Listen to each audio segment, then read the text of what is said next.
शिवसेनेसह राष्ट्रवादी काँग्रेस आमदार अपात्रता प्रकरणी आज सर्वोच्च न्यायालयात सुनावणी। राष्ट्रवादी पक्ष आणि चिन्ह याबाबतची सुनावणी देखील आज होण्याची शक्यता।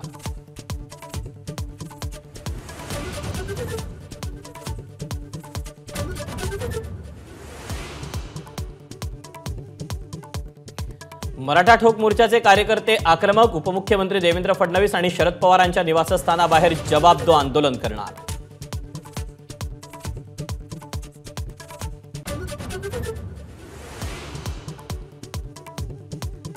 मराठवाड्यातील आमदारांच्या बैठकीनंतर आज मुंबई महानगरातील आमदारांची फडणवीसांसोबत बैठक। विधानसभेच्या अनुषंगाने चर्चा होण्याची शक्यता।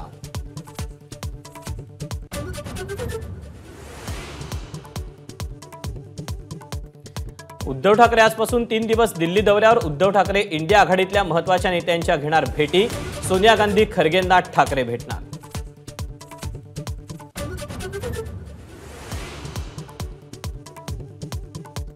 कालच्या पडझडीनंतर सेन्सेक्स आज 900 अंकांनी वर। निफ्टीमध्येही 250 अंकांची उसळी। जपानच्या शेअर बाजारातील उसळीचे भारतातही परिणाम।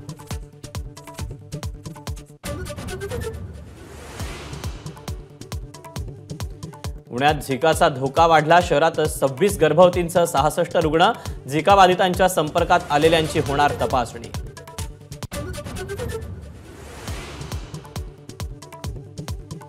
एसटी कर्मचाऱ्यांच्या आंदोलनाची मुख्यमंत्री शिंदेंकडून दखल। आज एसटी कर्मचारी संघटनांसोबत चर्चा। संप रोखण्यासाठी सरकारच्या हालचाली।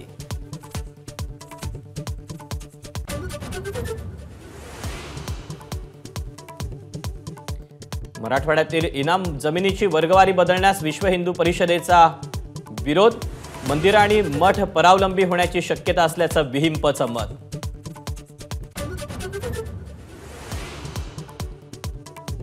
बांगलादेशातील घडामोडींप्रकरणी संसदेत परराष्ट्र मंत्र्यांचं निवेदन। तत्पूर्वी दिल्लीत सर्वपक्षीय बैठकीचं आयोजन।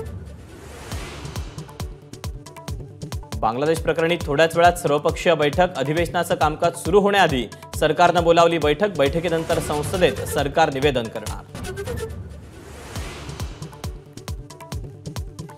बांगलादेशच्या माजी पंतप्रधान शेख हसीना अजूनही भारताच्या हिंडन एअरबेसवरच। पुढील काही दिवस दिल्लीतच थांबण्याची शक्यता। बांगलादेशात अंतरिम सरकारची घोषणा। एबीपी माझा, उघडा डोळे बघा नीट।